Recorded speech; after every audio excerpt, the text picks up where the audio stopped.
Hello everyone and welcome back to the video. Today I'm going to be talking about the top 5 things that are different between Age of Empires 2 and Age of Empires 4. I'm going to do a little mini series on discussion points comparing the two games because I feel like as a community it's impossible not to compare these two games. Although they are different in a lot of ways, they still share the same name. We're going to have people playing both of them and interested in playing both of them. And so yeah, why not, compare the two and see what's different about them, what's better about one and what's better at the other, and in the end, enjoy the fact that we've got two RTS games, and I do believe that the communities will mesh together very nicely eventually. Number 5 on my list is the Hill bonus. Hill bonus in Age of Empires 2 gives 25% more damage if you're attacking downhill, and if you're receiving damage and you're at the top of the hill, you receive 25% less damage. So you're getting a two-way buff from being at the top of the hill, and this applies to most buildings and units. In Age of Empires 4, however, there is no such thing as a hill bonus that affects combat. Everyone takes the same damage, whether at the bottom of the hill, top of the hill, it doesn't matter. I have heard, however, and not yet confirmed it, that keeps, which is the equivalent of a castle basically, at the top of the hill in AoE4, they get extra line of sight and potentially extra range, but I'm not 100% sure. Let me know in the comments below what you guys know about that, and if you guys can correct me there for sure. But like I said, no combat stats for AoE4 hill bonus. Number 4 on the list is going to be the civilizations. Yes, it is a massive change and it's definitely worth mentioning. Although it's not directly gameplay related, the civilizations are a big part of Age of Empires. And in Age of Empires 2, we've got 39 civilizations after all DLCs and expansions. And in AoE4, we only have 8 currently. This might seem like AoE4 is going to get stale very quickly because it doesn't have enough civilizations.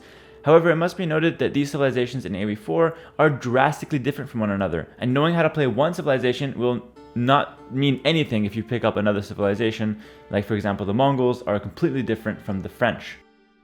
In AoE2, a lot of the civs play out very similarly, and the differences are just in the bonuses that they get and in the tech tree, but not in just how the game is played in general.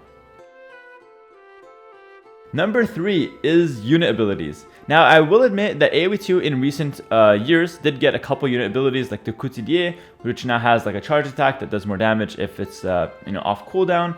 And you can kind of say that the attack ground for the Mangonel is kind of like a unit ability. However, in AoE4 they kind of elevated this topic and they gave unit abilities to all kinds of units. The charge attack for the Knights and the Royal Cavalry, the ability for the longbows to set up those spikes, I don't know what it's called. You got the Spearman ability to stop the charge. There's abilities for a lot of the units, and it's kind of one of the main micro elements of the game, and it's definitely something that they're pushing more and more. So abilities are a lot more prominent in AoE4 than they are in AoE2. Alright, number 2 on the list is the perspective. I don't know exactly the right words to use for this, or if perspective is the right word, but basically in AoE4, you're kind of looking, it's like a 3D game in a sense, like the graphics are like 3D, and like the perspective you have is a little slightly different than in AoE2. In AoE2 it's 2D, and so again the perspective, I don't know if that's the right word, is going to be different. I don't know if I'm explaining this as good as I could be, but you guys get the point. It's like a 3D game on one hand and a 2D game on the other hand, and I think that's personally I think that's a big difference, because that's like the first thing you notice when switching between the two games, and a lot of people might prefer one over the other. I personally think the 2D is just a little bit smoother from a gameplay perspective and a little easier on the eyes, despite it not being, maybe it's an older style to make it a game 2D, but I personally think that it's like a better way to make the game last longer. It just feels more clean and more smooth, whereas the 3D feels a little bit more clunky. Just my opinion though, and that is the difference between the two games there. Yeah, it's a pretty obvious one. Number 1 on the list is the Archer/Projectile micro. This is by far the biggest change between the two games. Just because of how prominent micro is in AoE2 compared to like how inexistent it is in AoE4 when it comes to dodging projectiles. In AoE2, dodging projectiles is a must. Like, you have to do it if you're even like an intermediate player, a beginner player. You have to learn how to dodge projectiles. It is the way to win fights when you have equal numbers. It is the way to get good trades in the early game. And even when your opponent gets ballistics, so his arrows will hit your moving targets, you can't just sidestep. You can actually double sidestep to dodge the ballistics, and all you have to do is move after your opponent has shot, and you can actually dodge the ballistic shot, which is like kind of crazy. And this was definitely a new This was definitely popularized in the last couple years of the game, or last few years. But definitely a very big part of AoE2 is dodging projectiles with or without ballistics. And in AoE4, this isn't possible. AoE4 projectiles are like homing. No matter what you move, if you run 3 screens away, the arrow will follow you and it will hit you no matter what. Every single time you're gonna get hit with the arrow. And you know, whether it's a good thing or a bad thing, that is the way it plays out.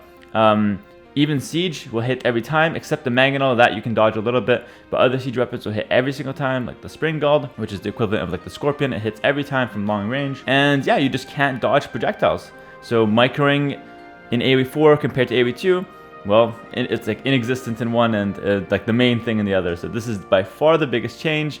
And yeah, that brings us to the end of the video. So hopefully you guys enjoyed this top 5 list of differences between AoE2 and AoE4. The next video up from this little discussion series is going to be the top 5 things that AoE2 does better than AoE4. And then I'll do it the other way around in the future video as well. Thanks for watching, everyone. Take care and bye for now.